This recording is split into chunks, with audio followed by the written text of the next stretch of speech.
That mic is available for questions as well.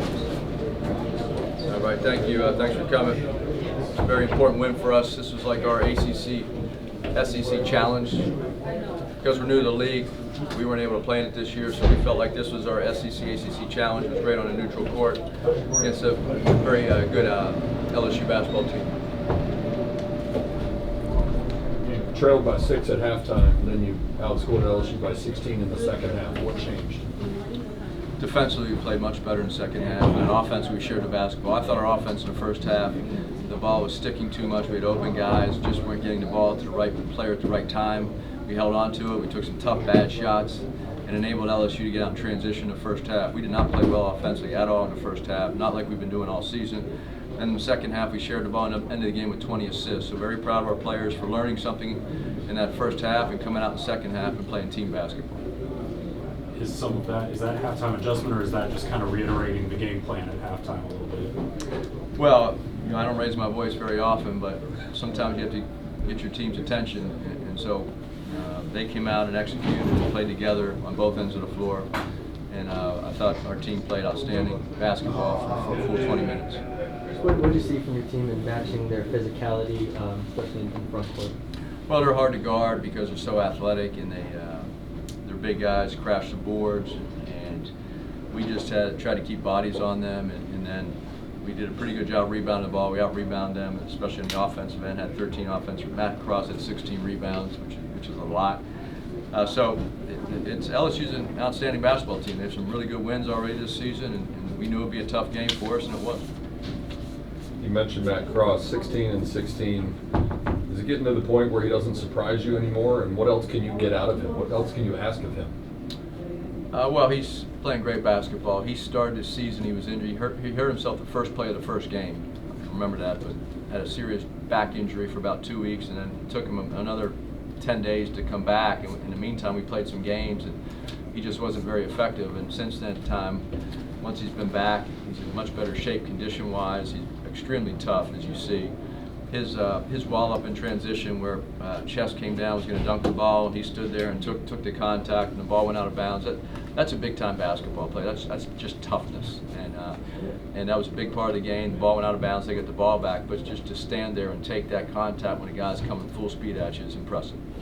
I know this wasn't an ACC game, but he's one of the ones you brought in with ACC experience. How big is it to get these types of games out of him in big games? Yeah, you need good players. Your good players have to play well in the big games, right? That's how you win at a high level, and he certainly did that today. Very, very proud of him. He has a tremendous attitude, just tough young man. Cario has had several big games recently, and today wasn't his best scoring night. Was that because simply an off night at the office, or was he the central focal point of the LSU defense? Well, he missed some layups in the first half. He took off too far from the rim. And then between Cario and Boopy Miller, they went 5 for 20 between them from the field. And they didn't have their best offensive games. That's okay. Not everybody plays great every single game. That's why it's important to have a team, a balanced team, that you can rely on guys, certain guys, different nights. And at one point this season, in a 7-game stretch, we had 7 different leading scorers. So Boopy and Cario are allowed to have off nights once in a while because no one's perfect, but Cario played very hard on defense, and so did Boopy. You talked about that a lot this year, about having different guys who can contribute.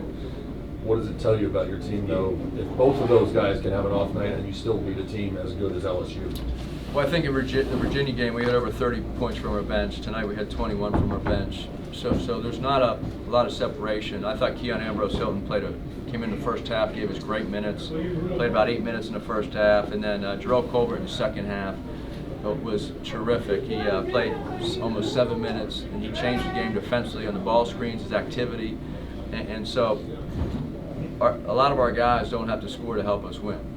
And we're still developing as a team, but we've improved a lot in the last 3 to 4 weeks. I think you see that in our record, winning 5 in a row. But just the way we're playing defensively, I think our guys have bought into each other, to our system, and offensively, as long as we share the ball, we can keep getting better. Is that, I mean, back-to-back games where you really closed it out nicely at the end of the game. Is defense a part of that, or kind of what have you seen in those jumps? Yeah, it's defensively. I thought to outscore them 47-31 in the second half, we forced They had ended the game with 17 turnovers. Virginia game, Virginia didn't score for a field goal for over 10 minutes to end the game. And tonight, the same thing. Our defense won this game for us in the second half. Samet looks like he's, I don't know, imposing his will maybe a little bit more in the physical side of the game. Is that something that you've been trying to pull out of him, or is that just a matter of him getting a little more comfortable with the college game and his new team? Well, when I said our team has improved in the last month, he's a big reason why. He is doing things now that he didn't do a month ago or a month and a half ago. He's really improved. He's learning the defensive schemes. He's learning the college game. Offensively, Coach Mobley works with him, as a big man coach, and Coach Ford and Coach Morris. They spend a lot of time with our guys, and I think it's showing on the court, feeling more comfortable, more skilled, and then defensively kind of getting a feel for the college game.